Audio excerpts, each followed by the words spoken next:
Welcome to Male Revenge, where betrayal is never the final word, and no one is ever forgotten by God. The Lord promises us, "Vengeance is mine, I will repay." So we don't glorify the blade here. We honor the patient man, the one who keeps his faith when everything is stripped away, and trusts God to right the scales in his own time. For the light shines in the darkness, and the darkness has never put it out. Tonight, that light falls on a man his family had written off as old and harmless and finished. My son-in-law called me the old fossil. He said it to my daughter when he thought no walls were listening, that I slept like the dead, that a man my age was half in the grave, too foggy to know it. He was right that I am 71. He was wrong about everything after. What would you do if you watched your own child hold a light in the dark for the man trying to take everything you had, including her? My name is Silas Hartwell, and I keep a lighthouse on the coast of Maine. For 40 years before that, I worked marine casualty investigation for the Coast Guard. When a vessel went down off this coast, they sent me into the wreckage to find out what had happened and who had done it. Mostly, I reconstructed the dead. Only once did I go into the water and pull a living man back out, a half-drowned stranger off Mount Desert Rock, whose fist locked on my arm and would not open. He came ashore for good, made a life down the coast with his clever hands, and passed from my mind for 25 years. A debt neither of us ever named. Remember, there was such a man. I thought I had seen every way a human heart can break. Then, at 13 minutes past 2 in the morning, I found one I had missed. My own. It started with a sound I had trained myself never to sleep through. A motion sensor on the lighthouse stairs woke me the way the sea used to all at once, with no soft border between sleeping and knowing. 40 years teaches a body to wake without flailing. I reached for the tablet, opened the camera feed, and let the cold gray light fall across my face. My daughter stood in the fog outside my workshop, holding a flashlight pointed at the ground. Margaret, my Maggie. 39 now. Though just then she looked like the girl I once carried up these rocks. She kept turning her head, watching the lane from the road, and I knew the posture before my heart would name it. She was standing watch and kneeling at the workshop door, working a thin steel bar against a lock I had set myself. Was her husband, Damian Vance. I heard them through the speaker, thinned by distance and the hush of water. "Hurry," Maggie whispered. He laughed at her, low and easy, the laugh of a man who has never paid for anything. "Relax. The old fossil sleeps like the dead. I've watched him 3 nights running. He doesn't stir. 3 nights running. Careful enough to watch me that long, and arrogant enough to say it aloud, and the arrogance, not the care, was the thing I would learn to use. I lay there in the dark, and what moved through me was not panic. It was colder, the stillness of a fog-bound deck at dawn, looking down at what the sea had handed back. The stillness of a man who already knows something is gone and not coming back. My daughter was helping a man break into my home, not allowing it, not looking away from it, helping it. In the months I had not watched closely enough, she had chosen a side, and it was not mine. I could have ended it in 5 minutes. Floodlights, a shout from the rocks, a call to Sheriff Bingham, a cruiser before the tide turned. But I had spent my whole working life learning one hard truth, and it held me to that bed like a hand on my chest. The crime you can see is not the crime you can prove. If I moved now, what did I have? An old man's word against a charming son-in-law who would smile at a deputy and swear he had permission. Maggie would weep. The story would bend around me the way water bends around a stone, and I would be the stone left behind. So I watched 11 minutes, while Damien failed to beat the lock, while my daughter shivered and checked her phone, while fog swallowed the foot of the light. Then they gave it up and walked back toward the road. He put his arm around her shoulders.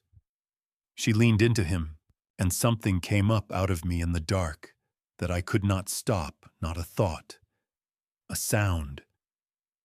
I pressed my fist to my mouth until it passed.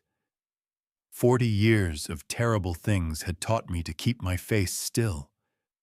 My own daughter, leaning into the arm of the man robbing me, undid it in a breath. That is the part I will carry to my own grave. I set the tablet down.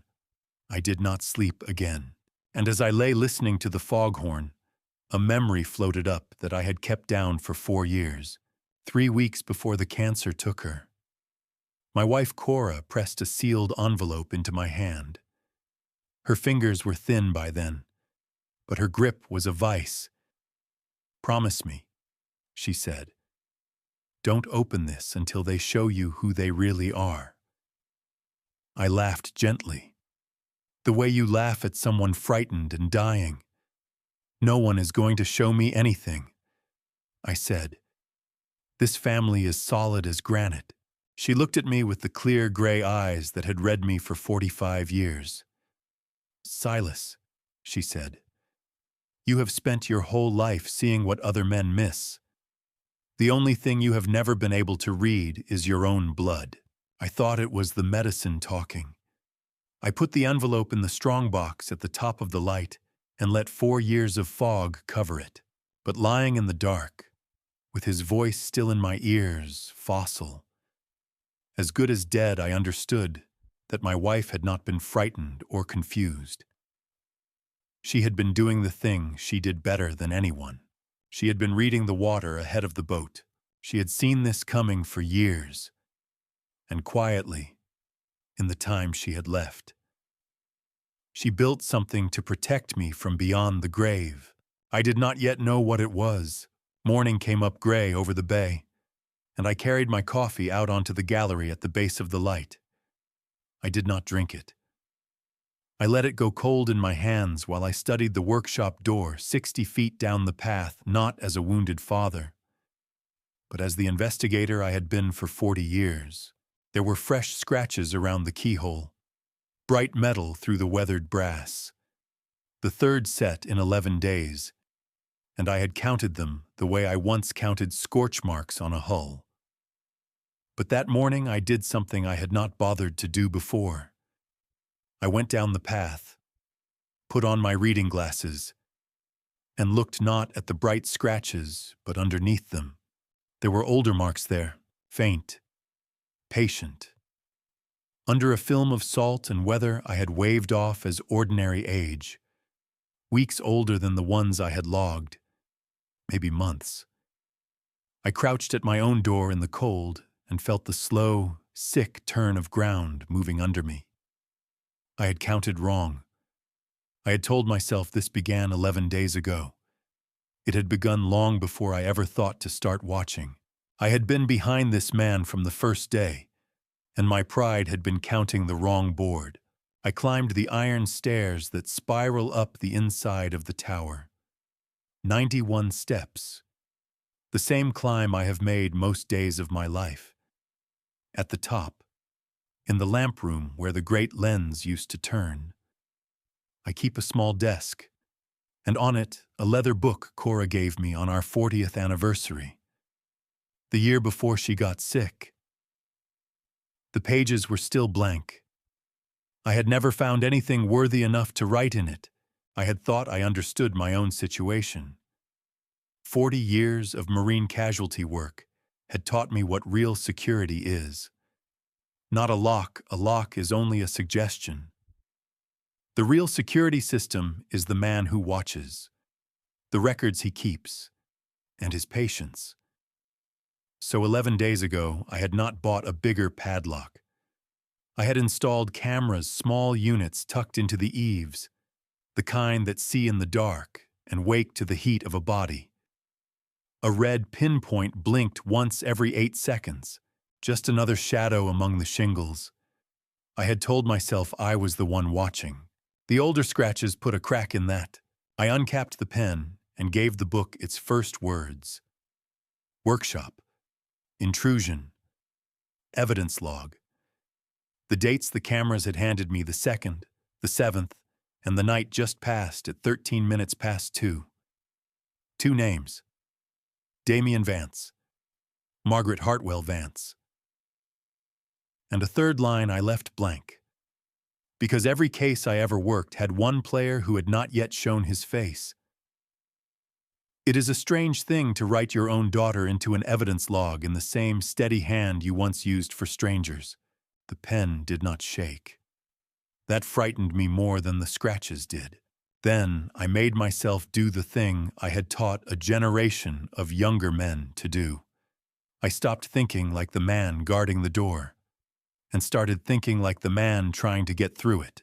If I were running this patient, months at it, I would not waste all that time scratching at a lock in the dark. A lock is the last thing you defeat, not the first thing you study. First you learn the man. When he sleeps, when he wakes, when he drives to town, when the lighthouse stands empty. And there is only one thing on this property that goes everywhere I go and tells anyone willing to look exactly when I am home and when I am gone. My truck. I went back down the 91 steps faster than my knees liked. I knelt in the cold gravel by the old pickup and ran my fingers up under the rear wheel slow. The way you feel along a hull for the crack you already know is there. And I found it. A small black box, magnetic, no bigger than a matchbook. A GPS tracker. The cheap kind anyone can buy. I sat back on my heels in the gravel and held it in my open hand. And I will not pretend my hand was steady. It had been feeding my every movement to someone for at least 11 days. Every drive to town, every hour I was home, and every hour I was not. That was the thing that put the cold all the way through me. Not that he wanted into my workshop, that he had been counting the hours I was away. A man who learns your locks means to rob you in your sleep. A man who learns your absences is planning for a night you will not be home at all. I had told myself I was the watcher. The whole time, the man I had dismissed as a clumsy opportunist had been watching me the way I once watched everyone else. I climbed back up and amended the log. Onset unknown. He was watching me before I ever watched him. My hand, for once, was not quite steady. Then I did the thing the old me would have done faster. I did not pull the tracker off the truck. A tracker you have found is no longer their weapon. It is yours. I pressed it back into the wheel well exactly where it had sat, and resolved to feed it the small, forgetful movements of a fading old man, because the one advantage I had left was that they did not know I had stopped being blind. And I knew, the way you know weather is turning, what the rest of that day would bring. The man on the other end of that little signal had been learning when I was gone. He would not stay a signal for long. He would come to my door before sundown, with concern in his voice and a covered dish in his hands. And I would smile and pour him coffee and let him believe the old fossil still could not see. He came at 3:20 in the afternoon, carrying a foil-covered dish like a man bearing tribute. And his car was the first lie he told me. A new German thing, low and black, the kind a man buys with money he does not have, parked beside my old truck like a shark beside a dory. Damien climbed out, stretched, and looked up at the tower the way an appraiser looks at a building he has already decided to sell. Then he arranged his face into warmth. Silas, Maggie made too much last night. She worries about you. All alone out here. I let him in. I have shaken hands with men who let others drown to save themselves an inquiry, and smiled at everyone while the record built quietly behind us. Damien was no harder to stand beside than those. I took the dish, thanked him, and put the kettle on. Taped to the foil was a note in Maggie's hand. Made too much stew, please eat. You're not yourself lately. Love. M. I read it the way I read everything, in a glance, and 3 things did not match the words. The pen had pressed hard enough to score the paper. 1 letter trembled, and before love, she had begun another word and crossed it out so heavily the paper had torn. I set the note on the counter, told myself it was nothing, and turned back to the kettle. I would come back to it. That is its own kind of mistake, the things we set aside for later. Damien moved through my front room the way water finds the low places. Easy. Touching nothing. Missing nothing. I watched his reflection in the dark glass over the sink. His gaze went to the roll-top desk, to the small floor safe in the corner I keep precisely because men like him expect a man like me to keep one. Then it climbed the iron stairs toward the lamp room and stayed there a half-second too long. You know, he said, settling uninvited into Cora's chair. I worry about all these stairs, the damp, a man your age with your knees. There are communities now climate-controlled, nurses on the grounds. A man could finally rest. I'm resting fine, I said. I poured the water over the leaves and let my hand drift to my temple, chasing a word that had swum away. The lake keeps me company. I paused, frowned. The bay keeps me company. He caught it. I watched him catch the slip and file it in whatever ledger he kept, the bad mirror of my own. Of course, he said gently, the way you correct a child. And the smile that came with it was not cruel cruelty would have been easier to hate. It was patient. The smile of a man who has already counted your days and found the number small, so I gave him a test. I've been meaning to bring Cora's things down, I said, vague, fumbling, from the box up top, though I forget now whether I locked it back. The mind. These days. It should have meant nothing to him, a confused old man mumbling about a box. You ought to keep that locked. Silas, he said. Quick. Certain. A box like that. All the way up there. Anyone could get to it. A box like that. I had said only the box. He had supplied like that. And all the way up there. He knew where it lived. And he knew it was worth locking, and he handed me both without a flicker.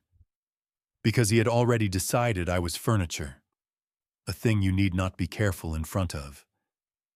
His contempt was the most useful thing he owned. And I meant to keep collecting it. I smiled, let the word swim away from me again, and asked if he took sugar. He stayed 47 minutes, long enough to seem devoted, not so long that leaving looked like flight. He clasped my shoulder at the door. 2 firm pats, the way you gentle a horse you intend to sell, and told me family takes care of family. Then the black car went down the lane. The gravel settled, and the bay went back to its gray breathing. I had thought, all these days, that this was about the workshop, the boathouse, the floor safe, the things a man keeps where a thief expects them.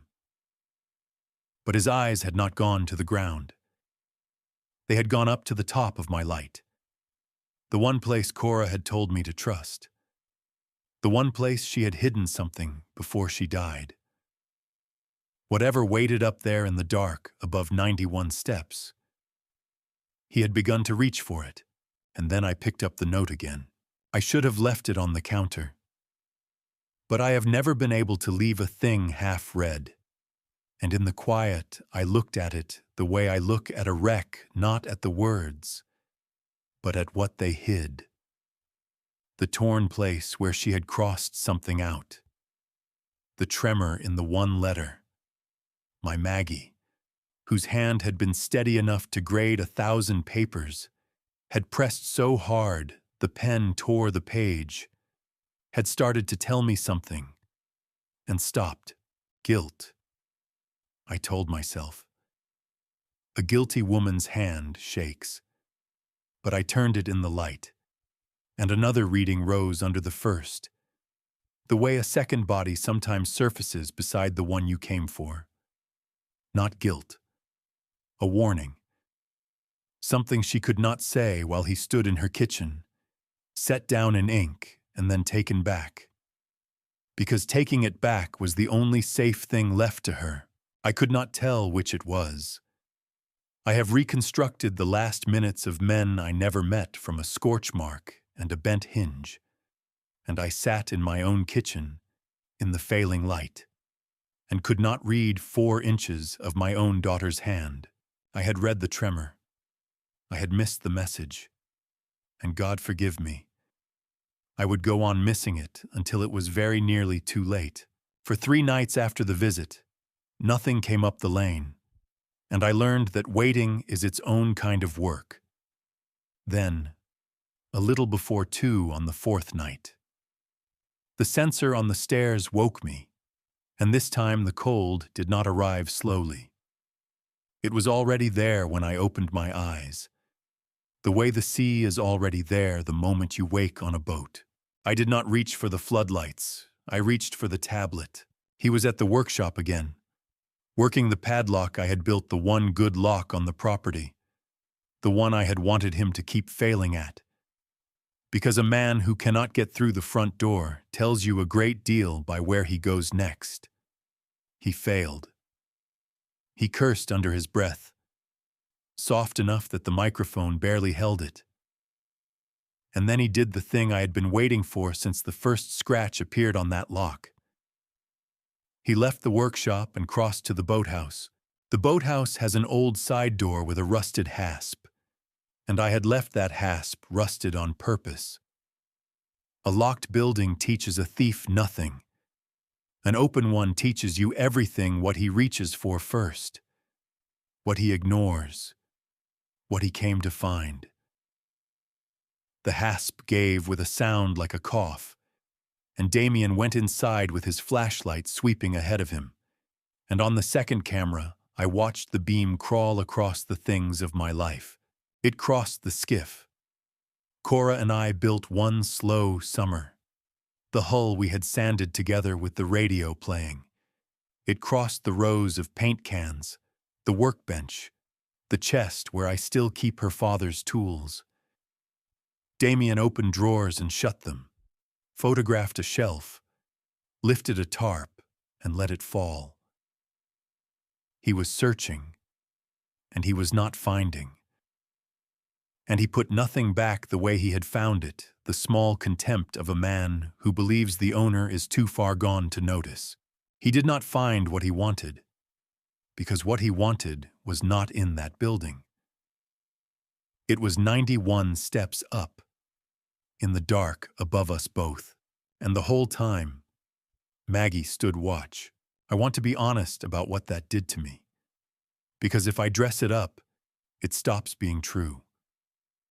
And the truth is the only thing I have left that is fully mine. It did not make me angry. Anger is hot, and what I felt was cold all the way down. I watched my daughter pull her coat tight against the bay wind, check the lane, check her phone, check the lane again, And I thought of a small girl on these same rocks who would not sleep until I had checked her closet twice, who held my hand on that dock for 30 years, who I taught to read the tides before she could read words. I pressed the heel of my hand flat against my chest, where something had come loose, and held it there until it stopped. Every part of me that was still a father wanted to throw the floods, walk out onto the rocks in my robe, and say the 3 words that would end it. I see you. The wanting was strong enough that it stood me up out of the bed, and 40 years of work sat me back down. Because confrontation is what the guilty pray for. It trades a case for an argument. If I walked out now, what did I have? A son-in-law who would smile and say he had come to check on his confused father-in-law in the night, and a daughter who would weep and swear it was so. I would be the old man shouting at his family from the rocks. The story would close over me like water. I had watched decent people lose to guilty ones 100 times because they moved on heat instead of proof. I would not be the 101st, so I stayed. They gave up the boathouse, and the 2 of them went back up the lane, close together in the dark. And I climbed to the lamp room to write it down. And here is where I made the worst mistake of the whole affair.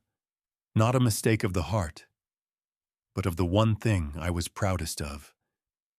My judgment. I sat with the pen over the page, and I thought about the note 2 days before the torn word, the reading that had risen under it, a warning. But the woman I had just watched had not hesitated. She had not trembled. She had killed her flashlight the instant he appeared. Fast. Practiced. A person who had done this enough times to be good at it. The evidence in front of me overruled the intuition behind me, the way I had taught a generation of men to let it. And under her name, in the steady hand that still would not shake, I wrote 4 words. Active participant, not coerced. I have written false words in my life, but never any so wrong, and never any that cost so much. I had held my daughter's warning in my own hand and let the cold picture talk me out of it. I would not understand what those 2 minutes by the flashlight had truly been until it was nearly too late to matter. I capped the pen. I told myself I had a record now, real and time-stamped. The beginning of something that could stand in a courtroom instead of dying in a kitchen. I told myself I was ahead. I was not ahead. While I sat in my tower keeping my careful watch on my own back door, the real blow had already been struck somewhere I was not looking 40 miles down the coast, in a quiet office, with my name typed at the top of a lie. I would not learn of it for 2 more days, when the telephone rang. By then, a stranger with a medical license had already been asked to help erase my mind. At 7 the next morning, I telephoned Dolores Quint, and she answered on the second ring with the awake, clipped voice of a woman who has spent 40 years turning other people's chaos into airtight paper. Dolores was 64, the trust and estate lawyer my Cora had chosen years ago, in ways I was only beginning to understand. Silas, 7 in the morning.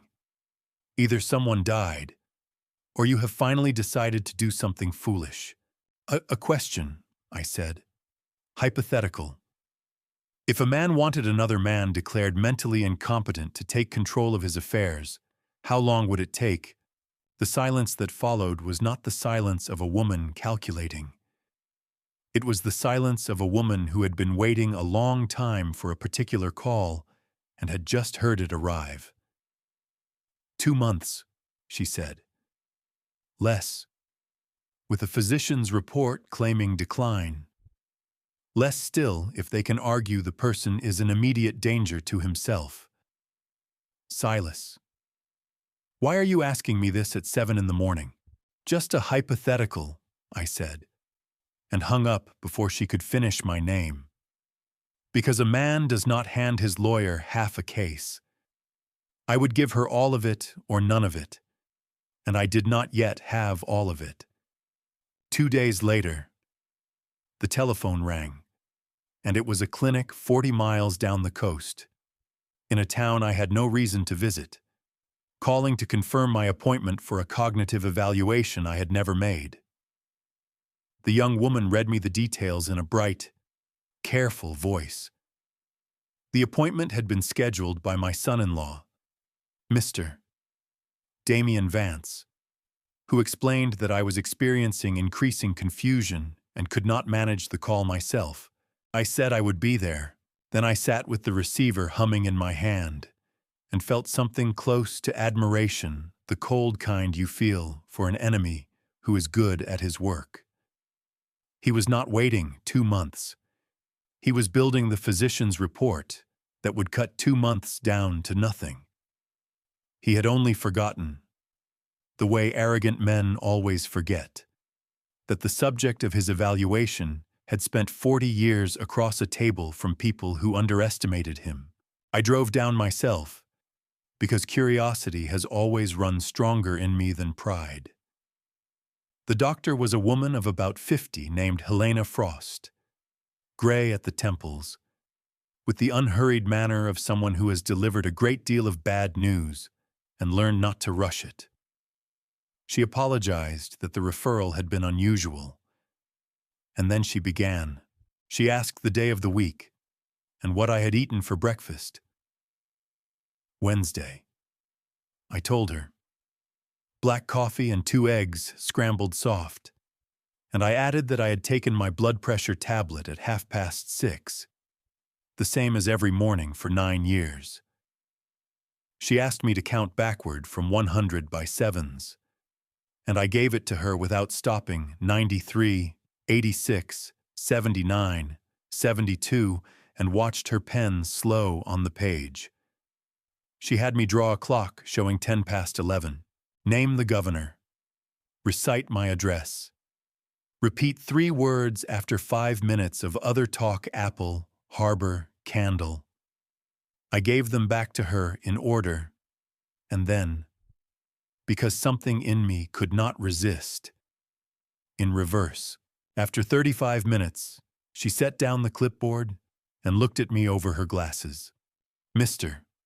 Hartwell, you have scored at the very top of your age range. Your recall is intact. Your reasoning is excellent. I see no sign of cognitive decline of any kind. None. I could have told you that, I said. I'm sure you could have. She paused. Her eyes went to the door, and her voice came down a register. Your son-in-law submitted a history with this referral. He describes a man who forgets appointments, who gets lost on familiar roads, who leaves the stove burning and wanders off. He describes a man who does not exist. She set 2 fingers on the file, as if to keep it from rising. The man in these pages and the man across from me are not the same person. I asked her, very quietly, whether she intended to sign anything based on that history. I do not sign fraudulent documents. Mr. Hartwell. For the first time there was steel under the calm. 40 years in medicine, and I have never put my name to a lie. I have seen what these papers do good people signed away into rooms that lock from the outside, by someone who smiled at the front desk on the way in. I am not going to start with a man who counts backward by sevens faster than I do. I thanked her, and I meant it more than she knew. As I gathered my coat, she said one more thing, gently. The way you warn a man standing too near a cliff in the fog. Mr. Hartwell. Your son-in-law came here believing this would be easy. Men like that do not stop when one door closes. They find a door that will open. She held my eyes. Be careful which doors you leave unlocked. I drove home in the gray afternoon turning that over, and somewhere on the coast road, it stopped being a figure of speech.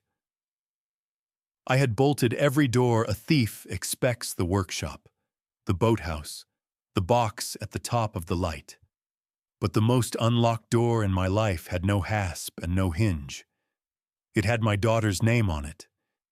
It had stood open her whole life, and it would never once occur to me to shut it. Helena Frost had become, without knowing it, the first honest witness in a case she could not yet see. She had closed the door Damien tried first, and that very night, my daughter walked through the one he had left open. She came up the lane with something warm in her hands, and a smile that did not reach her eyes, and she offered it to me wrapped in the shape of love. Helena Frost slammed the first door on a Wednesday afternoon. My daughter opened the second one that same evening, at 6:30, with her headlights swinging across my front windows and her hands full of the thing that would have ended me. Damien did not come himself. He never came himself for the hard things. A man like that uses the people who love him as the gloves he does not want to dirty. He sent Maggie, and Maggie came. She parked and sat a moment before getting out, both hands on the wheel, head bowed. I told myself it was only the long drive. She came to the door with a paper sack and a smile that went as far as her mouth and no farther.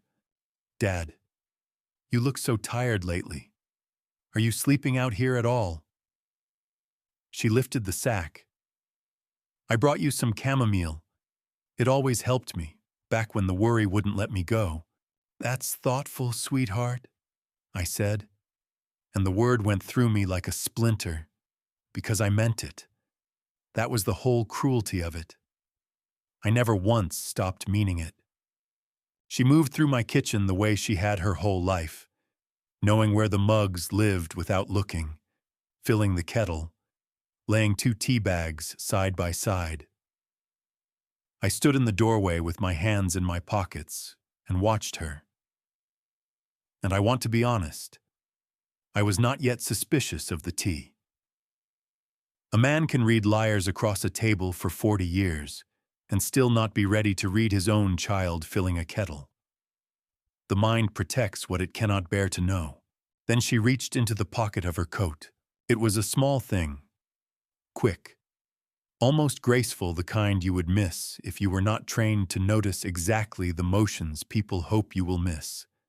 A little vial, glass or plastic, I could not tell.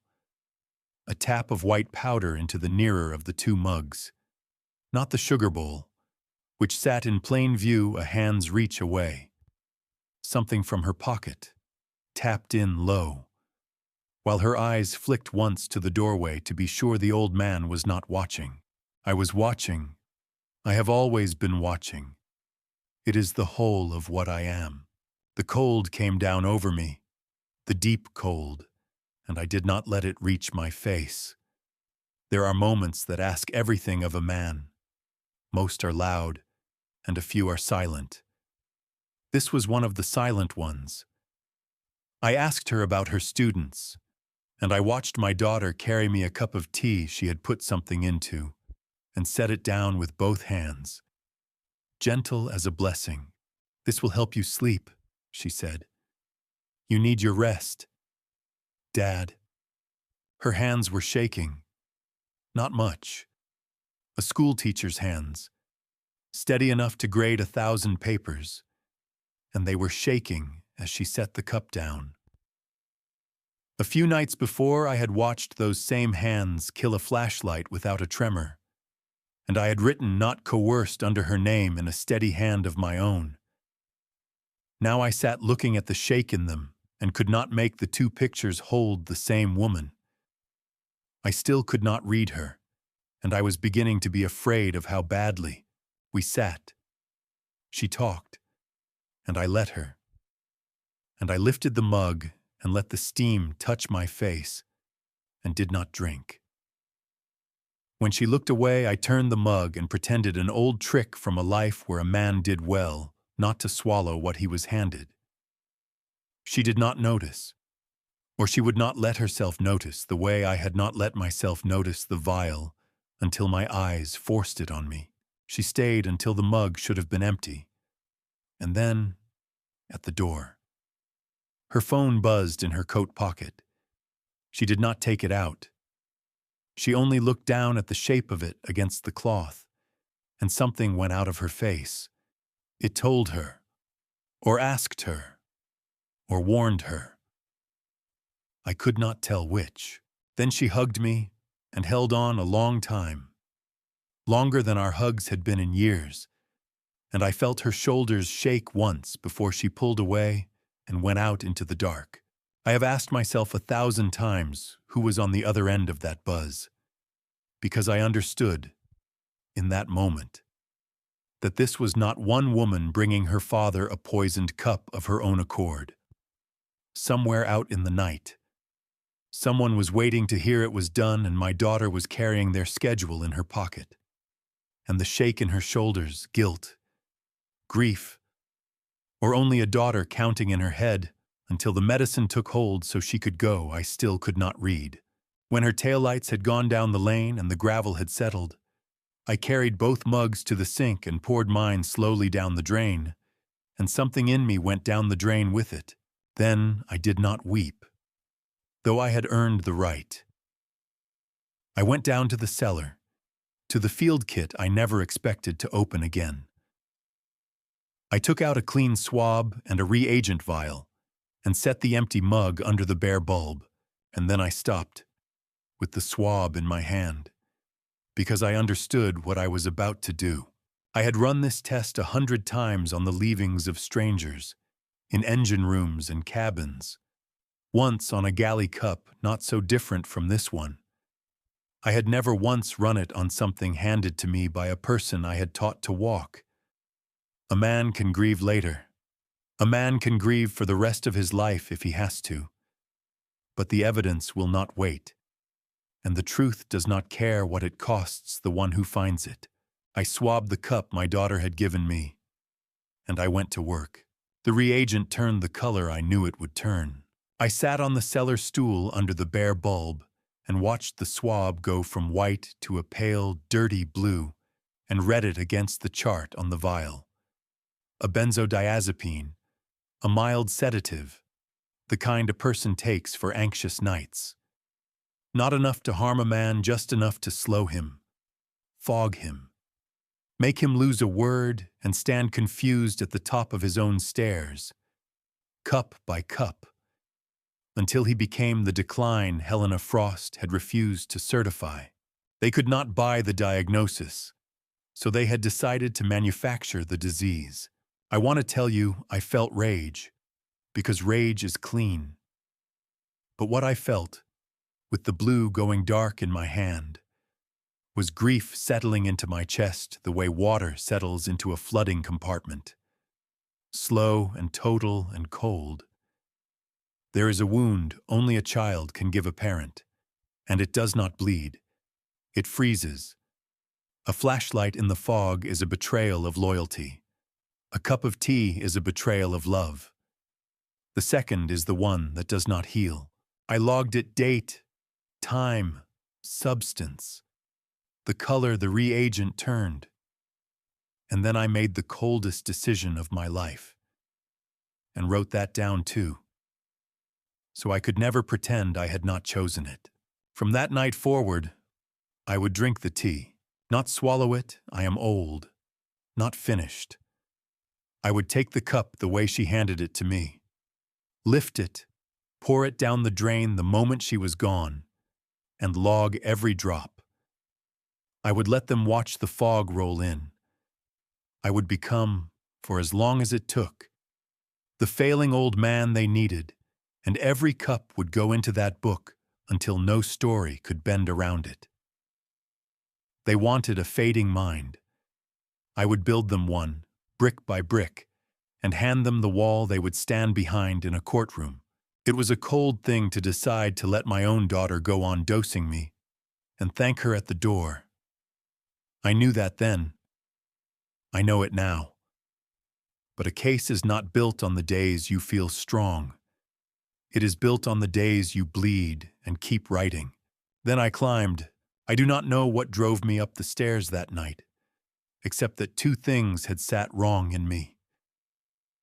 Maggie knew where everything in my kitchen lived, and during his visit, Damien's eyes had climbed these iron stairs and stayed too long, and his tongue had slipped on a box he had no way of knowing was there. There was one place in this house I had not checked since this began. The strong box sits in the corner of the lamp room, under the brass housing where the great lens used to turn. I keep it locked. I keep the key on a cord around my neck. I knelt and opened it, and the envelope was there, Cora's hand across the front, my name in her looping script, but it was not where I had left it. I am a man who notices the angle of things. I had set it square against the left wall. It sat now turned 3 degrees, maybe less the way a thing sits when a careful hand has lifted it, studied it, and tried to set it back. Tried, and failed by 3 degrees. He had found it. He had held my dead wife's letter in his hands and set it down again, because if he had known what it was, he would never have let it go. I broke the seal with hands that, for once, were not steady. My love. It began. If you are reading this and Damien is still in our lives, then you are in danger. And I am sorry because it means I was right. And I did not want to be. I sat on the cold floor under the dark lens and read the rest in the gray light. Cora reasoned the way she always had, from small, true things outward. The way Damien asked about our finances and called it caring.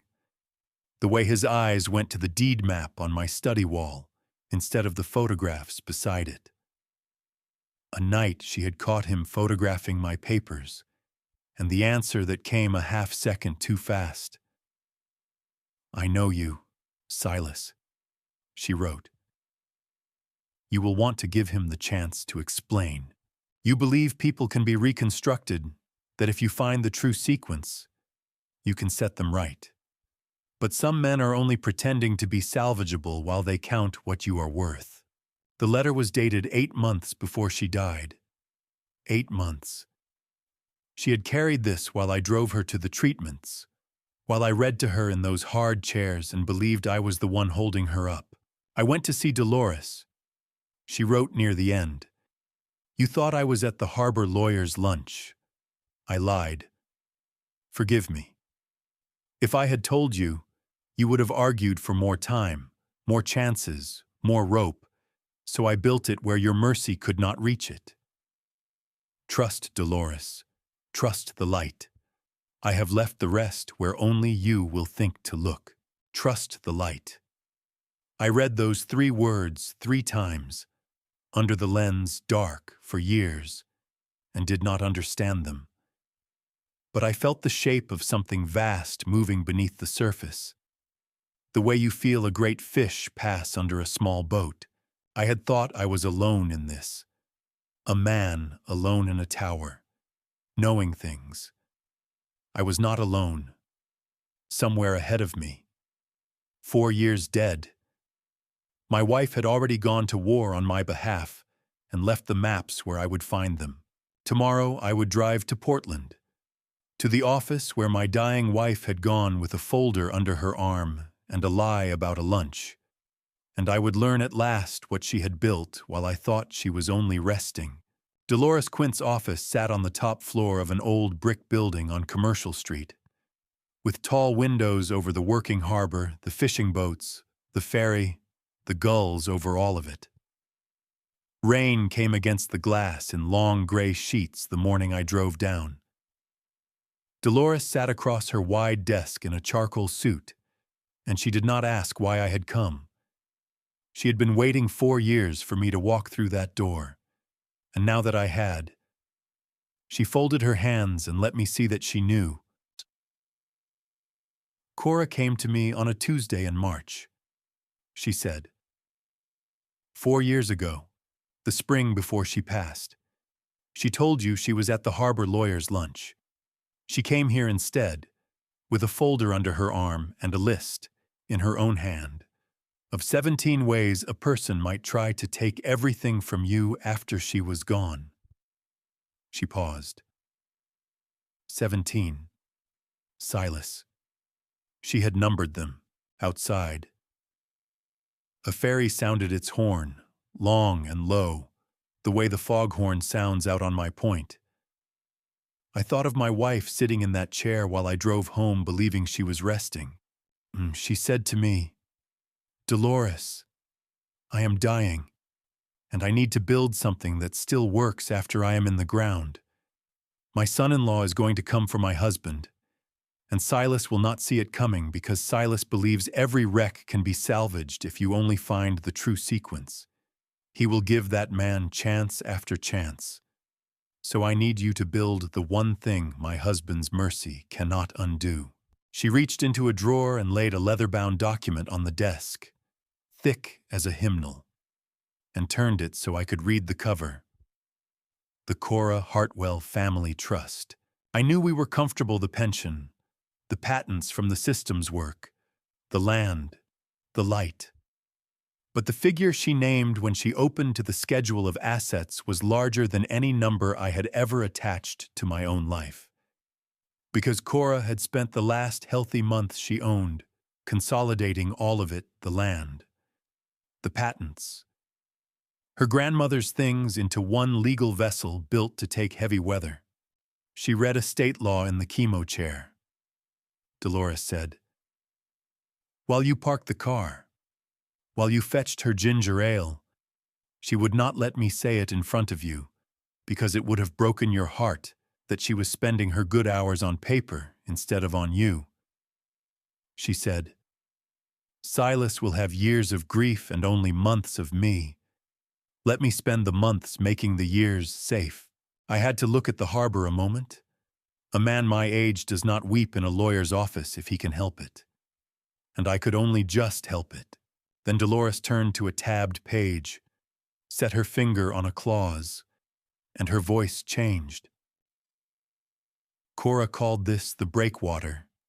The instant anyone, family or not, tries to defraud this trust, to seize it through a false claim of incompetency, or to abuse the protected person, that person is automatically and permanently disinherited, not litigated, not argued, automatic. The moment their hand closes on it, their hand passes through it, and everything they would have received goes to a foundation for the protection of the elderly." She looked up. "That he is not building a case to control your money.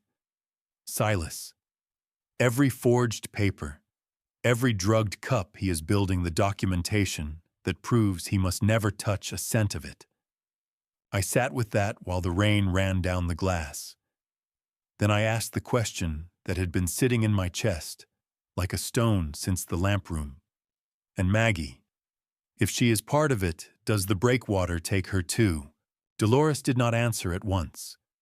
She drew a single photocopy from a separate folder and let me see only that it existed, that it was in Cora's hand, and that it began with the words, "When Margaret makes her mistake.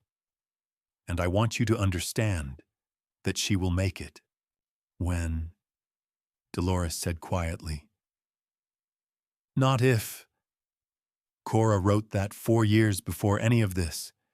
She believed her daughter would be pressured into something, that one night she would do a wrong thing for what she told herself was a right reason. So she built the trust with a door left open for her, a way back, if she ever chose to take it. Dolores's voice was not quite steady now either. She forgave her in advance. "Silas, before the crime was ever committed, she said a mother does not get to choose when her child will need grace. She only gets to decide, ahead of time, that the grace will be waiting." I looked out at the gray harbor, because my wife, dying, had seen further down the channel than I could see alive and whole.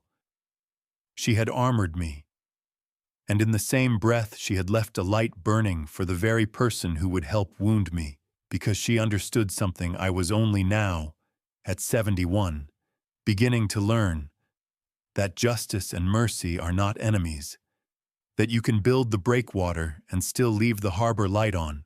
I gathered myself and asked her to copy and secure everything. She told me it was already done. Cora had seen to that as well. And as I stood to go, Dolores said one more thing, and it turned the cold in me a different direction entirely. Silas, there is something even Cora could not have foreseen. I have had an investigator looking quietly into your son-in-law since you called me at 7 that morning. His debts are not what you think. They are worse than gambling, and there are other people behind them, dangerous people. And one of them has begun making arrangements that reach past Damien and past you. She held my eyes. They touch your granddaughter. They touch Lily. The rain came against the glass. And I understood that the case had just grown a second floor and that there was a 7-year-old child somewhere underneath it. The investigator Dolores had hired was a man named Marcus Webb, 47, lean, tired-eyed, and he worked out of a second-floor office in Bangor that smelled of old coffee and older paper. He had spent 22 years following money, and when I sat down across from him, he slid a folder over the desk, the way a doctor slides over a scan he does not want to discuss in the hallway. Most men in trouble are in one kind, he said. Gambling, embezzlement, the other woman, now and then. 2. Your son-in-law is running all 3 at once, and the people he owes do not send a polite letter when you're late. I opened the folder and read it myself, because reading wreckage is the one thing I have always known how to do, and I had never dreaded a page the way I dreaded those bank statements, screenshots from offshore betting sites. The numbers climbed off the paper and would not stop. $340,000 in gambling debt, spread across underground card games in Portland, and 2 arrangements Webb would only call loan sharking. He had been bleeding for 3 years, then a second sheet. His employer, an investment firm in Boston, had opened an internal inquiry, $87,000 in client funds that could not be accounted for. They haven't gone to the district attorney yet, Webb said. They're still tracing where it went. But they will, 6 weeks, maybe less, before this becomes a criminal matter. That's his clock, how long he has to get his hands on something large before the whole thing comes down. A drowning man does not plan carefully. He grabs whatever floats. Damien had looked across the water and seen my lighthouse riding there, and decided it would hold his weight. There's an account. Webb went on, sliding a 3rd page across. Registered to a woman who is not your daughter. $23,000 in it. The deposits are small and regular, $200 here. $300 there, moved out of the joint account he shares with Maggie in amounts a busy school teacher would never notice. 18 months of it. She thinks they can barely make the mortgage. He's been stocking a lifeboat. Webb looked at me. There's 1 seat in it. It isn't hers, and it isn't the child's, so my daughter was not only a conspirator, she was a mark. He had married her the way he married everything for what he could strip out of it before he walked away from the hull. The mortgage she lay awake over was only the cover for the account that would carry him off without her. That brings me to the part Mrs. Quint asked about. Webb said, the arrangements touching the little girl. I expected them to trace back to the men he owes. They don't, they trace back to him. In the last 2 months, your son-in-law has been quietly pulling the child's old records, a court filing from years ago, from before he was in the picture. I don't know yet what he wants with it. I only know a man does not dig up a 7-year-old's paperwork for a kind reason. I did not answer. I have learned the worst news lands best in silence. And there's the rest, Webb said. He did not slide this page across. He set it down squarely, the way you set down a thing you would rather not have to touch. 22 years had given him the flat voice of a man who has read every ugly thing money can do. It was not flat now. I didn't go looking for this. It surfaced when I ran his history. 6 years ago, before your daughter. Your son-in-law was married to a woman in Sarasota, Florida, Eleanor Pace, a widow, 68 when they met. Comfortable, no close family? I said nothing. Within 2 years, her accounts were drained. Her house was sold, and she was placed in a low-cost care facility on a competency finding signed by a physician who lost his license the following year for exactly that kind of work. Damian Vance was her guardian. He controlled everything. She died 11 months later, in that facility, alone. The death was natural, as far as anyone looked, and no one looked hard, because there was no one left to look. He inherited what was standing, changed states, dropped a middle initial, and went on. And then he met your daughter. The last warm thing in me went out like a snuffed wick. This was not a desperate man making one terrible choice. This was a pattern. A man who hunted, and the prey he hunted was exactly what I was. An aging person with assets, few defenders, and a heart that wanted to believe the best. Eleanor Pace had been the rehearsal. Maggie and I were the performance. And somewhere down the coast, after he stripped us and moved on, there would have been another widow, another lonely fool with a kind face and a full account. World without end. I will tell you something I am not proud of. Until that afternoon, some buried part of me had still been negotiating, still hoping that when the trap closed, I might spare him the full weight of it. For Maggie's sake. For the child's. That part of me died in Marcus Webb's office. Because if I did not stop this man all the way to the bottom, Eleanor Pace would never get her justice, and a stranger somewhere would be measured for the same grave. My fight was no longer about my land, or my pride, or even my daughter. It was about everyone he would otherwise go on to drown. I thanked Webb and asked him to keep watching, and as I stood, he gave me the last thing, the one that set the clock ticking in earnest. He's not waiting on an honest doctor anymore. My people have him meeting a man named Gerald Patain. Disbarred accountant, lost his license for medical document fraud. Cash only. Webb closed the folder. Your son-in-law has stopped looking for a doctor who will say yes. He's hired a man to forge the one who said no. I did not drive straight home from Bangor. I took the long way, with the gray water on my right. Because a man needs room to think when the thing he is thinking will not fit inside a house.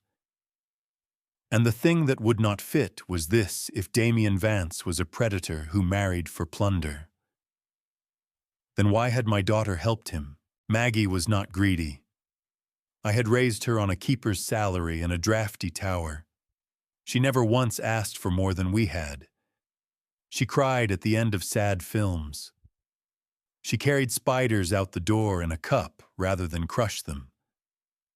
The woman on my camera feed, keeping cold watch in the fog, did not match the daughter I knew, and a mismatch like that is exactly the kind of thing 40 years had trained me never to let alone. The answer came 2 days later, and it came in an envelope, though not one of mine. Webb called first, to prepare me. Maggie had received a piece of plain, unmarked mail that afternoon. She had opened it on her front step, gone inside, and not come out. An hour later, Damian arrived. The lights stayed on late, and the two of them argued. He did not know what was in it. But days before, he had photographed Maggie carrying an envelope of the same kind into a storage unit she rented under a name that was not her own and paid for in cash. It took me the better part of a week, and a quiet word with an old friend at the county clerk's office, to reconstruct the rest. And when I had it, I understood at last the true shape of my daughter's cage. Lily was not Damien's child. She was Maggie's, from before, from a brief, difficult time in a city far from here. She came home quiet and changed and carrying a child, and Cora and I asked no questions, because she asked us to ask none. We loved the baby and let the rest lie buried. Damien married Maggie when Lily was barely walking. He gave the child his name on paper, and somewhere in the years since, he had gone digging the way his kind always digs, and found what Maggie had buried the true father. The old court filing, the one thing that could be used, and he used it. That was the cage the camera could never show me. Every time my daughter's conscience rose against what he was making her do, he reminded her that he held Lily's paternity like a lit match over dry grass. Help me, or I burn it all down. I will tell the courts. I will tell the child. I will fight you for custody, and I will win because I am her legal father, and you are a woman who lied on a birth certificate. And when I am finished, you will not see her at all. He had not bought my daughter. He had taken her child hostage and made her carry the ransom note herself. I pulled the truck onto the shoulder above the bay and sat with my hands on the wheel until my chest loosened enough to drive. Because the cold I had carried since the first night, the cold I had aimed so steadily at her, broke apart in me. And underneath it was the oldest thing a father owns. Not anger. Sorrow. My Maggie had not chosen money over me. She had been made to choose between her father and her daughter, the two halves of her own heart, by a man who enjoyed making her choose. She had kept watch in the fog with tears she would not let him see. She had brewed that tea with hands that shook. The long hug at my door, the small tremor in her shoulders, had not been guilt at all. It had been a goodbye she could not say out loud, and the phone that buzzed in her coat as she left, I had read it as a conspirator's schedule. It had been a leash. Cora had told me, dying, that the only thing I had never been able to read was my own blood. I had thought it the fear talking.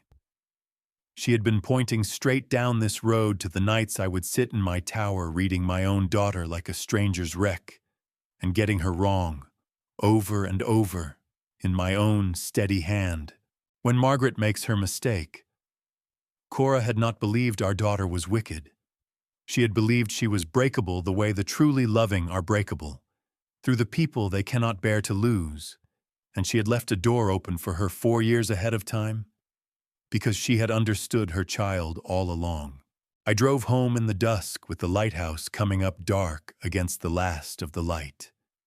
And somewhere on that road, I stopped grieving and started thinking, because grief is a tide, and thinking is a chart, and a man can steer by only one of them.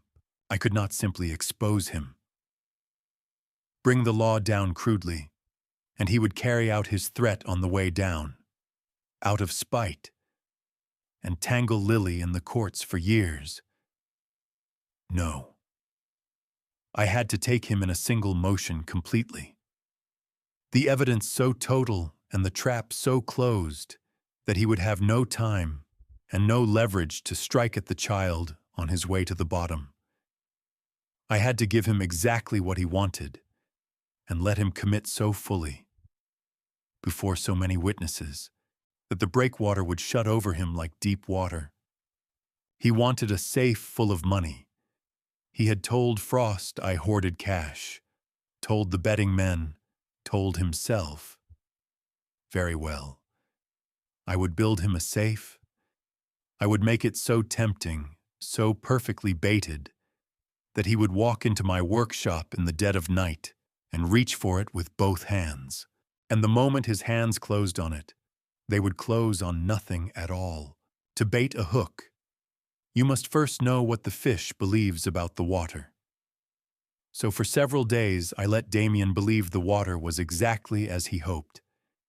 When he came by every other day now, on one pretext or another, the furnace, the gutters, a leak that did not exist, I made my movements small and forgetful.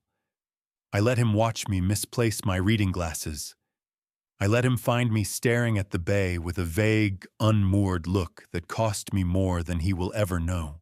There is nothing harder for a proud man than to perform his own decay.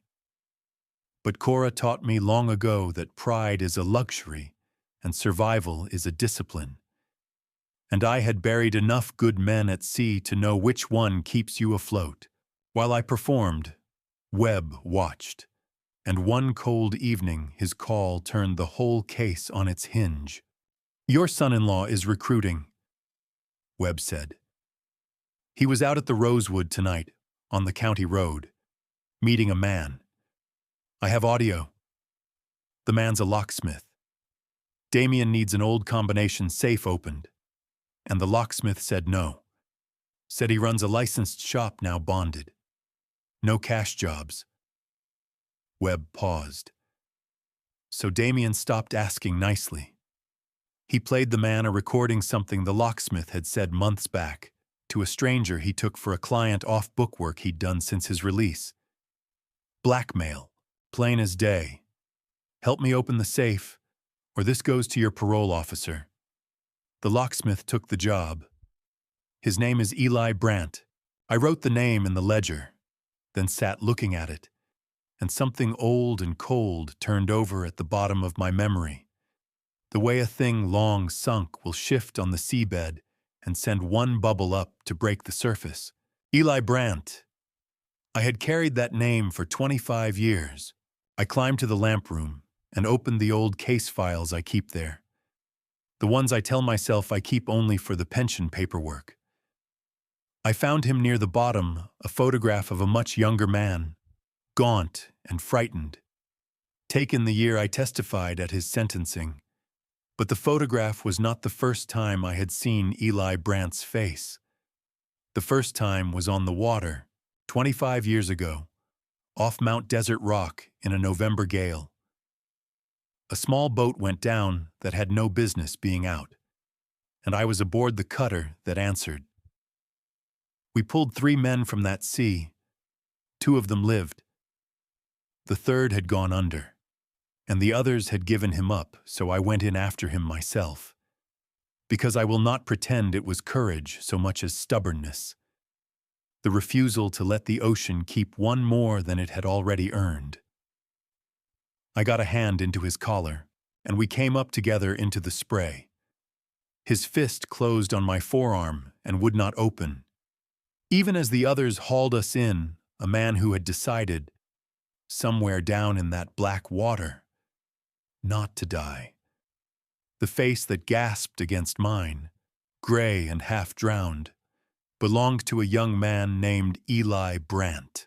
He lived, and 3 years later, his name crossed my desk again, because the man I had pulled from the sea had fallen on hard times and turned his clever hands to opening other people's safes, and one of those safes was protected by a system I had designed myself.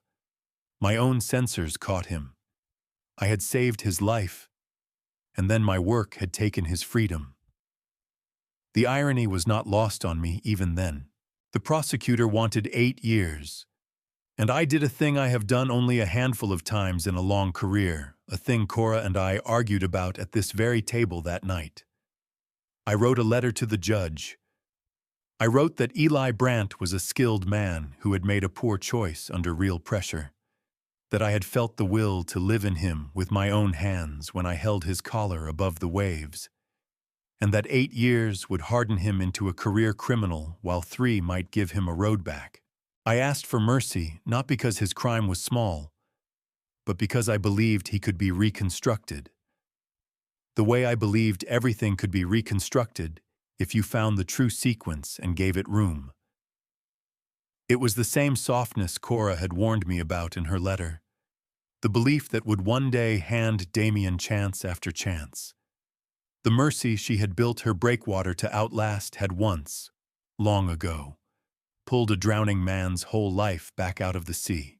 The judge gave him 3. He served them. He came out and built a clean life, year by patient year. And I had not thought of him from that day to this. I sat with his frightened young face in one hand and the ledger in the other, and understood the cruel symmetry of it.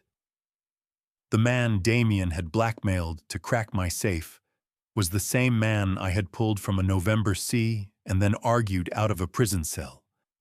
Every kindness and every hard choice of a long life had circled back to arrive together on one dark night. To be weighed, but here is the thing about a man you have pulled from the sea. He remembers the hand that found his collar. He remembers it in his sleep.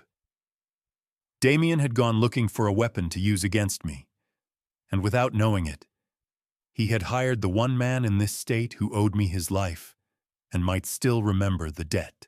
And sitting there with the dark lens above me and the foghorn starting on the point, I began to wonder whether the mercy I had cast on the water 25 years ago had not sunk after all, whether it had only been out at sea this whole time and was finally coming home, on the worst night of my life, exactly when I needed it. Maggie brought Lily to see me on a Saturday, the first Saturday in many weeks she had crossed my threshold without her husband at her shoulder. I have wondered since whether she arranged it that way on purpose, whether she was trying, in the only language left to her, to put her child where I could see her. Lily came through the door like weather, all noise and cold cheeks and a backpack bouncing off her shoulders, and she had something rolled up tight in one mittened hand. "Grandpa, I made you something in art class." Maggie hung back in the doorway. She had not looked at me straight on since she arrived. She kept touching her daughter's shoulder, too often, the way a person keeps a hand on a railing in a high place, and I understood now exactly what I was seeing. A woman on the thin ice of her own life, keeping one hand on the only solid thing she had left. Lily unrolled the painting on my kitchen table with the grave pride of a child who knows everything she makes is a masterpiece, and the breath went out of me slowly. A watercolor, the thick kind they use in schools, a small house on the left, a larger square building on the right. With a peaked roof I would have known anywhere. My workshop, and in front of it, 2 stick figures, one tall and one short, each holding a careful streak of yellow, the beam of a flashlight in the dark. "What is this, sweetheart?" I kept my voice as level as the bay on a still morning. "It's when Mommy and Daddy took me to the big building at night," Lily said, smoothing the paper. "They told me to wait in the car, but I could see them through the window. They had flashlights. My teacher says artists paint what they really see. So I painted what I really saw." Maggie had gone the color of ash. "Lily, honey, that was just, it looks like my workshop," I said gently. And I let my eyes rest on my daughter for one quiet second, not in accusation. I knew, by then, what stood behind her in the dark. I only wanted her to see that I knew, and that the knowing had not made me her enemy. Her mouth opened and closed. "She has such an imagination," she managed, and her voice broke on the last word in a way a stranger would not have caught. I told Lily it was the most beautiful painting anyone had ever made me, and I taped it to my refrigerator while her mother watched both of us pretending it was only a child's drawing among the others, and not what it truly was. Sworn testimony, rendered in crayon, by the one witness in this whole affair who did not yet know how to lie. That afternoon I made 2 calls, The first was to Dolores. The second was to Sheriff Royce Bingham, 58, iron in his hair, and the rare patience to hear a whole plan before he passed judgment on it. I sat in his office the next morning and laid the entire thing across his desk. The camera footage, the ledger, Webb's files, the reagent test, Patan the forger, and the locksmith blackmailed into the job, and last of all, the painting. Bingham listened the way good lawmen learn to listen, without once interrupting, taking it in. He spent the longest on the painting, a man who had seen every ugly thing this county can produce, and it was a child's crayons that made him set his jaw and look away for a moment. When I finished, he was quiet a while. Then, you understand that if your daughter is there when this comes down, I can't pick and choose. She gets taken in with the rest. I understand, I said. He looked at me a long moment. Not pity, exactly, but a kind of recognition. One old man acknowledging the weight on another. Then we built it together. 4 of his people inside the workshop, in the dark. 2 outside among the rocks. No radios, no lights, no sound, until the signal. And the signal, I told him, would be the light. When the lamp at the top of the tower came on, his people would move. He raised an eyebrow at that. I told him only that the lighthouse had stood dark for years, automated and shuttered, and that nothing draws a man's eye off his own hands like a great light arriving overhead where no light should be. He accepted it. He did not know, because I did not yet fully understand it myself, how much that choice of signal had to do with 3 words in a dead woman's letter. Trust the light. I was, at last, beginning to obey her. That evening, Webb's message came. Damien had bought bolt cutters, 2 heavy flashlights, work gloves, and a pry bar. He was done photographing locks. He was buying the tools to beat them. It was almost here, and driving home in the early dark. A truth I had held off for weeks finally came in over the gunwale and would not be bailed back out. I was not only building a trap for a predator, I was, with my own hands and from every angle, documenting the exact moment I would lose my daughter, time-stamped, sworn, ready to be played back in a courtroom as fact. The same small cameras I had tucked into the eaves to catch a thief would film my own daughter putting out her wrists, and it was worse now than when I had thought her guilty. Because now I knew she was a hostage. I was sending a cornered mother into handcuffs to save her, and to save her child. And there was no version of the night to come in which Lily did not stand at a window and watch a police car carry her mother down the hill. I have made my peace with hard things across a long life. I have never made my peace with that one. We built the trap on a cold Wednesday morning, while the bay lay flat and pewter under a sky that could not decide on rain. Dolores drove up from Portland with the paperwork, and by 7 o'clock, the county recorder had logged my empty workshop as a protected facility held in the name of the Cora Hartwell Family Trust. It was no longer a storage shed behind an old man's house. Anyone who broke into it now was not committing a neighborly trespass that a smooth tongue could explain away. He was breaking and entering a posted property held in legal trust, and the cameras in the eaves were, as of that morning, its lawful and documented security system. Every frame admissible. Then we set the bait. 2 of Bingham's men carried in the safe. I had found it through a dealer down in Rockland, an authentic 1940s Chubb, manganese-lined, heavy as a cannon, the kind of antique a clever locksmith would know at a glance was worth the risk. They bolted it to the floor on industrial anchors that would take power tools to free, and inside it I placed nothing of value. Copies of expired patents. A stack of bond certificates long since redeemed, impressive at a distance, worthless in the hand. And on top of all of it, where a flashlight beam would find it first, a framed photograph of Cora from the day we married, 45 years ago this coming spring, laughing into the wind with the whole of her life still ahead of her. "Looks real enough to be worth dying for," said the younger deputy, admiring it. That was the idea. But it was not the whole idea. I wanted Cora in that box. I wanted her face to be the thing that man saw at the moment he believed he had won, because everything closing around Damien Vance had been built by her hand, and it was right that she be there at the end of it. Beneath the photograph I set the one thing of real value, a voice recorder. Fresh batteries, set to wake at the first sound and run silent. And against the inside of the door I propped a small hand-lettered card, face out, so it would be the first thing the beam fell on when the door swung wide. I will tell you what it said when the time comes for him to read it. That left the signal.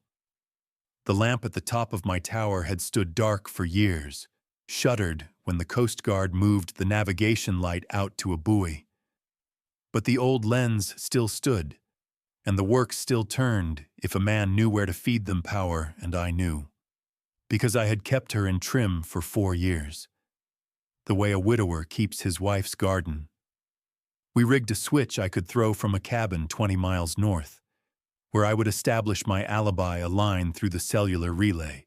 When the moment came, I could send the great light blazing out over the bay from miles away, and Bingham's people would move. Trust the light. I was, at last, obeying her, and the truck would do the rest. The tracker was still under my rear wheel well, where I had left it, and when I drove that truck 20 miles north and parked it for the night, it would tell the man on the other end the one thing that would spring him out of his chair. The old fossil is gone. The light is empty. I was about to bait him with his own hook.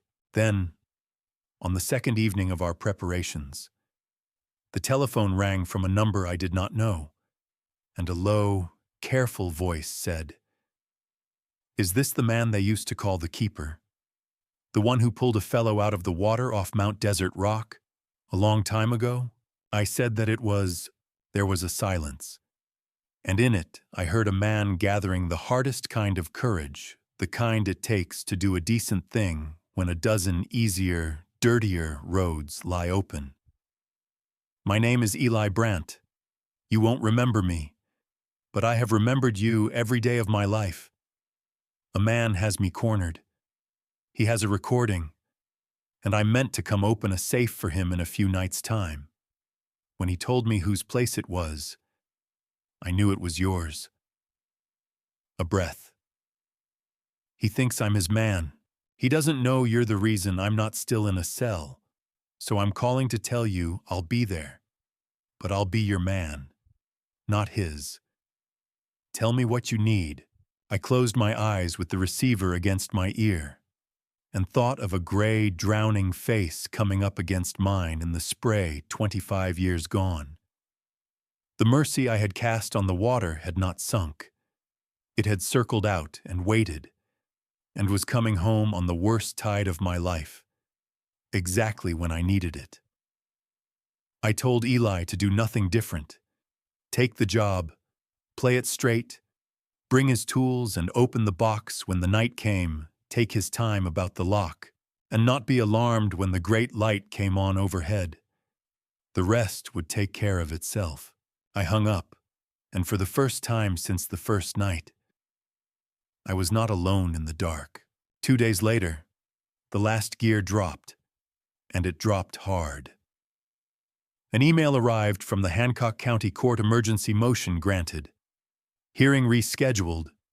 Damien's lawyers had moved to accelerate my competency hearing, and a judge had agreed. The hearing that had stood weeks away now stood 3 days off Monday morning, 9 o'clock, and I knew, the way you know a squall by the color of the water, that Damien Vance was not going to wait for any courtroom. A desperate man does not file an emergency motion and then go home to sleep. He files it to box you in, and then he moves before the box can close. He was not coming Monday. He was coming now. He was coming tonight.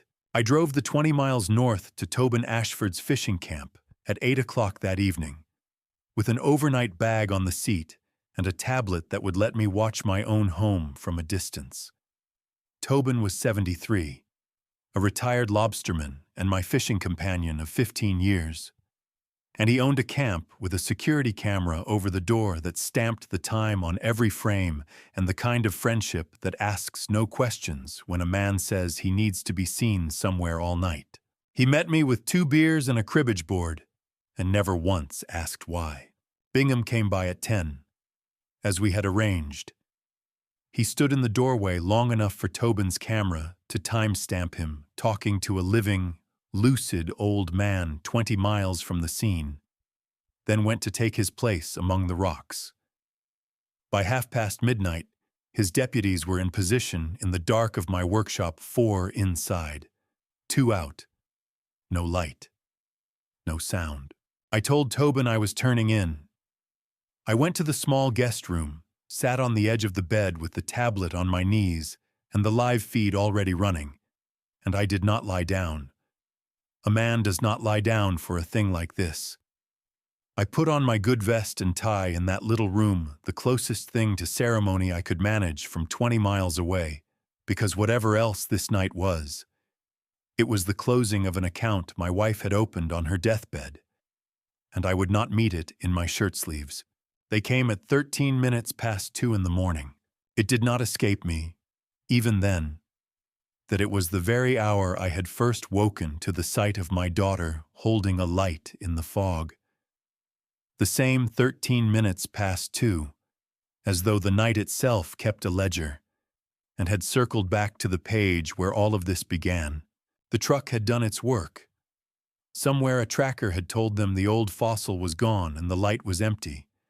And so they came 3 figures, headlights killed at the foot of the lane, flashlights hooded low, Damien in front, walking with that loose confidence that had never once been earned. Maggie 2 steps behind, her shoulders drawn in, and even on a small screen in the dark, I could read the misery in the line of her body. A woman marched toward something by a hand at her back that no camera could show. And third, carrying a leather case, moving slow and heavy, came the man I had pulled from the sea. At the workshop door, Eli Brandt knelt to the lock, and then he did the first of the things he had promised me. He stopped. He held his light on the mechanism and said, thin through the microphone, "This is no ordinary padlock. This is bank-grade hardware. Why does a falling-down workshop have a lock like a vault? The old fool bought expensive and forgot he had it." Damien snapped, "Just open it." Eli took his time. He worked that lock with the slowness of a man savoring his last cigarette, and every minute he stole was a minute more for the recorder, a minute deeper that Damien committed himself. I watched Damien begin to pace, his hooded beam jerking across the walls, his patience fraying into something uglier. Then Eli's light, sweeping the workshop as if for purchase on the lock, came to rest one held second on the eave above the door, where a red point blinked once every 8 seconds, and I saw his shoulders change. He had found the camera. He had been looking for it, because I had told him exactly where to look. And then he did the second thing, the thing that turned the night. Cameras. He said loud enough to carry, loud enough for the recorder, loud enough to put it on the permanent account. His beam moved corner to corner, finding each lens, then dropped to the thin lines of the motion sensors along the floor. He turned slowly toward Damien. "This is not an old man's storeroom. This whole building is wired like a federal vault. Do you have the first idea whose house you brought me to?" "Some old fossil named Hartwell," Damien said. but the confidence had cracked, a hairline running through it. He's senile. The doctor, there is no doctor. Eli said, there is no senile old man. I spent 3 years in a cell because of a security system exactly like this one, and the man who built it is the same man who wrote the letter that took 5 years off my sentence. Silas Hartwell. He let the name land. You did not bring me here to rob a confused old keeper. You walked into a trap built by the one man in this state who saw you coming and let you stroll all the way in. Damien stood frozen in the beam of his own flashlight. The pry bar useless in his grip. His whole scheme suddenly visible to him in the cold light of another man's words. And Maggie turned to look at her husband with an expression I could not read on so small a screen, but would understand all too well before the hour was out. You're lying, Damien said, but his voice had gone high and thin. Open the safe. Open it now. We are too far in to stop, and here is the thing about a desperate man, even staring at the proof of his own ruin. He cannot let go of the prize, because the prize is the only thing between him and the bottom. So Eli, after one long look at the man who had cornered him, knelt back down to the safe. Not because Damien commanded it, because he and I had agreed, on the telephone, that the trap only closed if the box came open and the man reached inside. I rested my thumb on the switch that would send the great light blazing out over the bay, and I waited for the safe to open. A safe from the 1940s does not surrender quickly, even to Eli's hands. And for 11 long minutes I sat 20 miles away and listened to the slow scrape and click of a craftsman, while Damien paced and Maggie stood in the doorway like a woman waiting for a verdict. A frightened man cannot bear silence.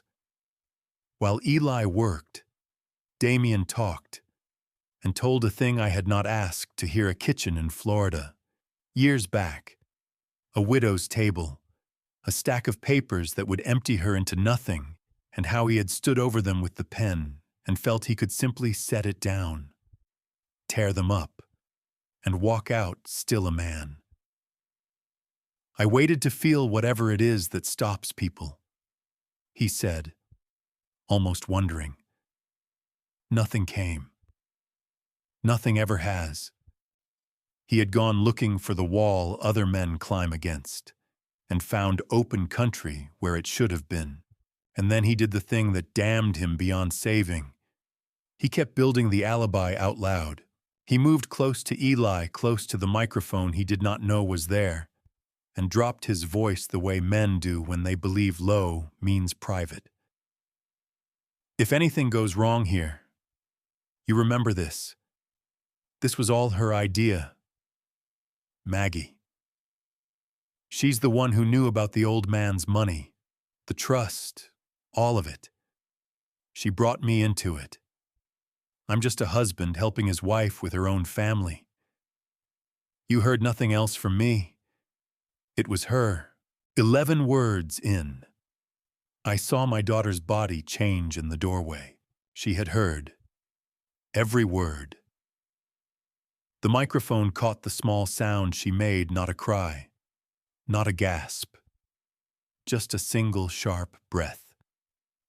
The sound a person makes when something they have leaned their whole weight on gives way. She had betrayed her own father to protect her child from this man. She had carried his ransom and kept his watch in the fog, torn herself in half at his command. And the instant the floor tilted under him, he reached out without hesitation to push her into the dark in his place. And there are betrayals a coward simply speaks aloud the moment he is frightened, and that kind cuts deeper, because there is no plan behind it, no necessity. Only the bare truth of how little you were worth to him. He had shown me, with every move, that he used the people who loved him as gloves to be dirtied and dropped. Now my daughter learned it in a single breath.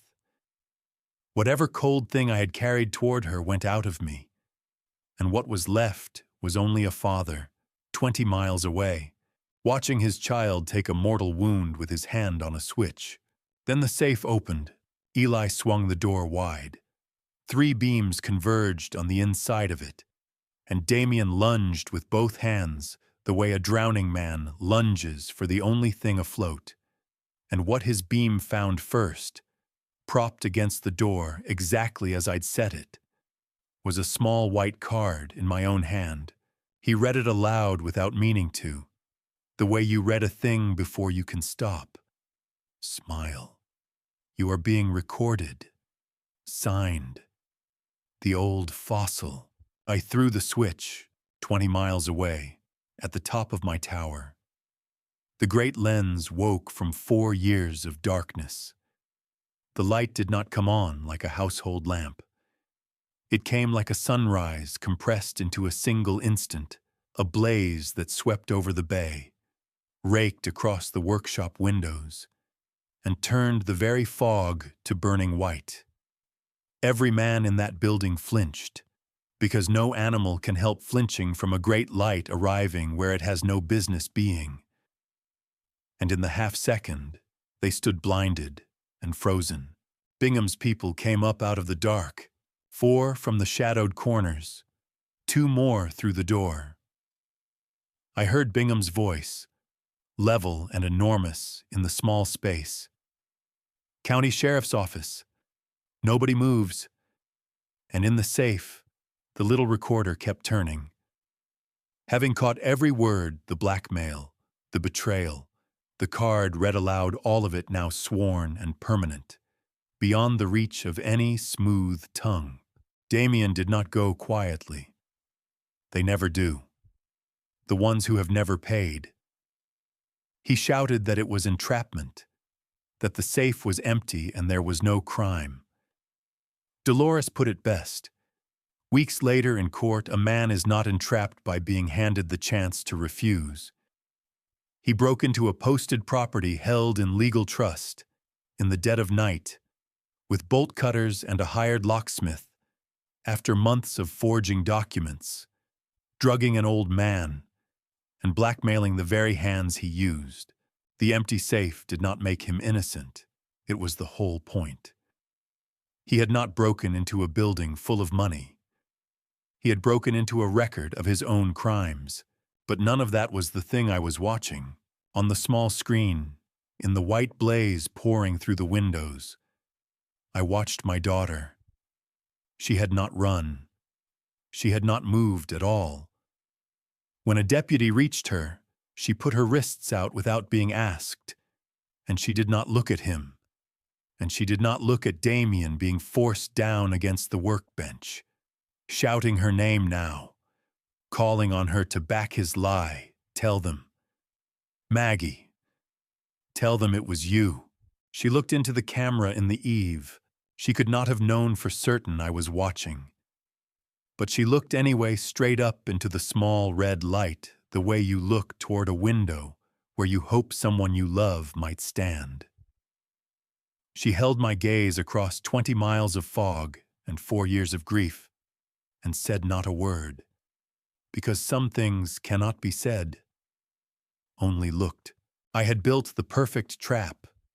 I had caught the man who hunted the helpless, with witnesses enough to bury him, and I sat alone in a borrowed room in my good vest and tie, and understood that winning and losing had arrived, as they so often do, on one tide. The light kept turning long after the handcuffs clicked shut. And I remember thinking that machines are merciful in their way, they do not stop to grieve. I had driven the 20 miles back through the dark while the arrests were made, and by the time I reached my lane, the cruisers were already there, their blue and red running together in the fog like spilled paint. I stood at the foot of the rocks with my hand on the cold iron rail and watched my daughter walk down the gravel path. And I understood that there is no version of winning that does not also cost you something you cannot afford. Eli came to me first. He had been near the cruisers, talking low to the deputy who took his statement. And when he walked up the slope, his limp was worse than usual, the cold settling into the old break in his leg. He stopped an arm's length away and did not speak for a moment. Then, you could have told me about the recorder, about all of it. His voice was not angry. It was heavier than anger, the sound a man makes when he learns he was trusted only halfway. I couldn't, I said. If you'd known, they'd have read it on your face. You have an honest face. Eli. The worst poker face in the county. That moved the corner of his mouth. Barely. He looked out at the water. 25 years ago, you pulled me off a deck that was already going under, he said. I told myself I could never pay that back. He turned to me. Tonight I sat 4 hours in a freezing truck, waiting for a light I wasn't sure would ever come. And when it came, I called the men with the badges and prayed I was doing right by you. He shook his head. Now we're even, old man. Now we're finally even. I told him we were not even, that a debt of a life is not the kind of arithmetic that ever balances, and that I had not saved him so the ledger would close. I had saved him because a boy was drowning and I had hands. He listened, and then he did a thing he had never done in all our years. He put his arm around my shoulders, and the two of us stood like that. Two stubborn old men holding each other up in the wind, while the light went around and around above us. Then I had one more conversation before the easy ones were done. They had Damien against the side of the second cruiser, an officer reading him his rights off a laminated card. His good coat was soaked through, his careful hair hanging in his eyes. But when he saw me coming, he smiled, and that smile was the worst thing I saw all night. Because it was the smile of a man who still believed he could talk his way out of the water. Silas, he said, warm as a salesman. This is a misunderstanding. We can fix this. Whatever you think you heard. I didn't hear anything, I said. A machine did. A little gray machine that doesn't forget, and doesn't get scared, and doesn't love anybody. It heard you tell my daughter to take the blame. It heard all of it. I let that sit. Then I said the name. Eleanor Pace. The smile came off his face the way paint comes off in a storm. For 1/2 of 1 second, I saw the real man underneath, and the real man was afraid. There was a widow in Florida, I said quietly. A house near the water, a savings account, and a heart that wanted to believe in somebody. By the time you were done with her, she had none of those things, and then she died. 11 months into a locked ward, with no one left alive who would ask why. I watched it land. No one asked then. Someone is asking now. There is a detective in Florida who has opened Eleanor Pace back up. You are not a son-in-law who made one bad mistake. You are a tide that comes in over and over, and tonight you finally came in too far. He started to answer, and the officer put a hand on his head and folded him into the back seat, and the door closed. And that was the last private word I ever had with him. The hardest part I had left for last, because I am a coward in exactly one direction. Maggie was in the first cruiser, the window down 2 inches. I crossed to it and crouched until my eyes were level with hers, my knees complaining the whole way, and for a moment neither of us could find a single word in the whole language. She had her mother's eyes. She always had. I had spent so long building the trap that I had let myself forget it. "Shh, Daddy," she said, and her voice broke on the second syllable, the way it had when she was 6 and confessing a broken window. "I didn't know how to get out. He had Lily. He had everything." "I know," I said, and by then, I did. "Listen to me. This is not the end of your story. Do you hear me? Whatever happens in that courtroom, you are still her mother, and you are still my girl. There is a road back. It is long, and it is steep. And I will be standing at the far end of it with the porch light on." She pressed her hand flat against the cold glass, and I pressed mine to it from the outside. And for that one breath, there was nothing between us but a 1/4 inch of window and 39 years of everything we had never said. Then the engine turned over, and they took her down the hill, and the taillights folded into the fog, and I was alone on the rocks with the turning light and the long, cold business of waiting to learn what mercy and justice would weigh against each other when the sun came up. The courthouse in Bar Harbor was a square brick building that smelled of old radiators and floor wax. And I sat in the 3rd row of the gallery for 11 days while the law did what the rocks could not. I had spent 40 years writing reports that told other men how the sea had killed someone. And I had learned that the truth comes ashore slowly, the way driftwood does, a piece at a time. A trial is no different. You wait. You watch the tide bring it in. The prosecutor was a lean woman named Adair, and she built her case the way a good shipwright lays a keel one timber at a time. She put the recorder on the stand first, the little machine Damien had left in the empty safe, and the card he had read aloud into it. "Smile. You are being recorded. Signed. The old fossil." Then she laid down the forged trust documents, the ones Gerald Patan had signed in a motel outside Portland for $800, and a promise that turned out to be worth nothing. Patan testified for 2 hours. He would not look at Damien once. I did not blame him. But the thing that broke the case open was not the paper. It was Eleanor Pace. She had not lived to testify.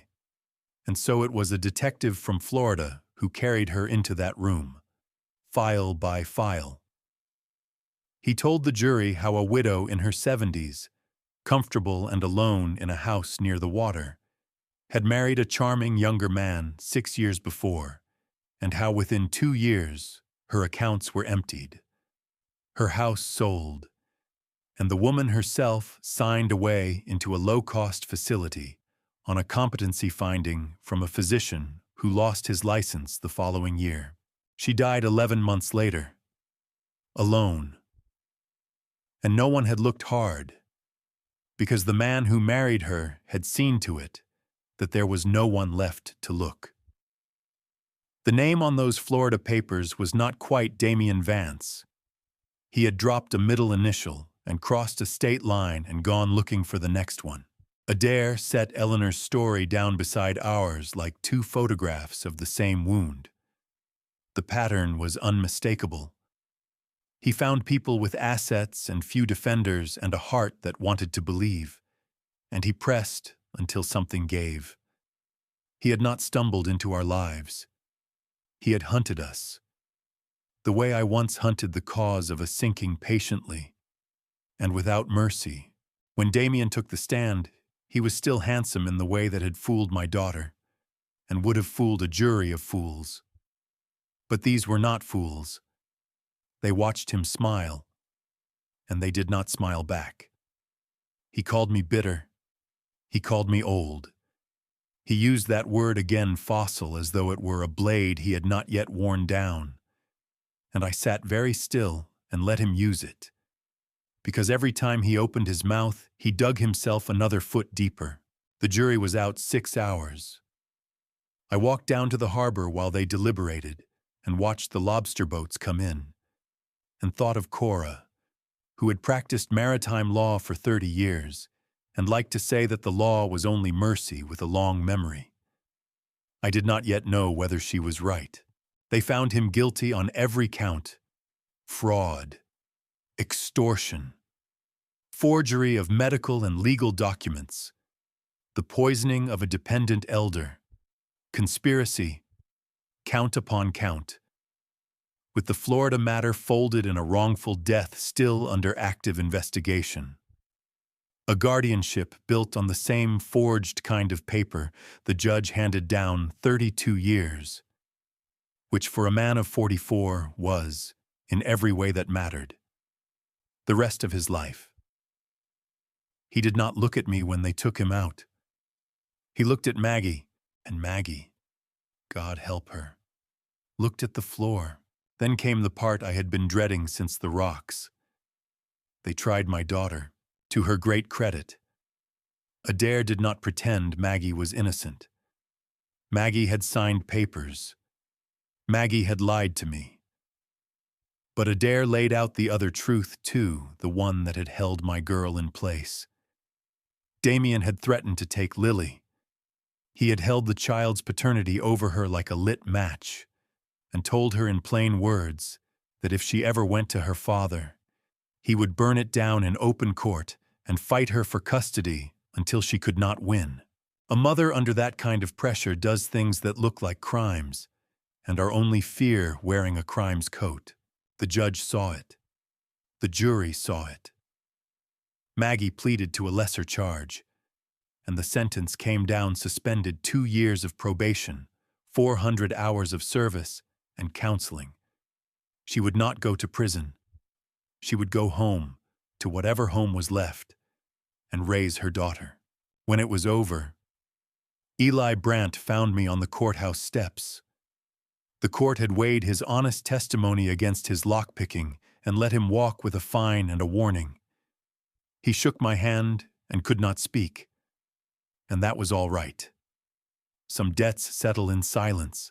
Dolores Quint was waiting at the bottom of the steps, my wife's old friend, 64 and steady as a piling. She had handled the trust, the estate, all the cold machinery of it. But she did not talk to me about machinery now. She put her hand on my sleeve and said, "Silas, there is something I should have given you a long time ago. Cora left 2 letters.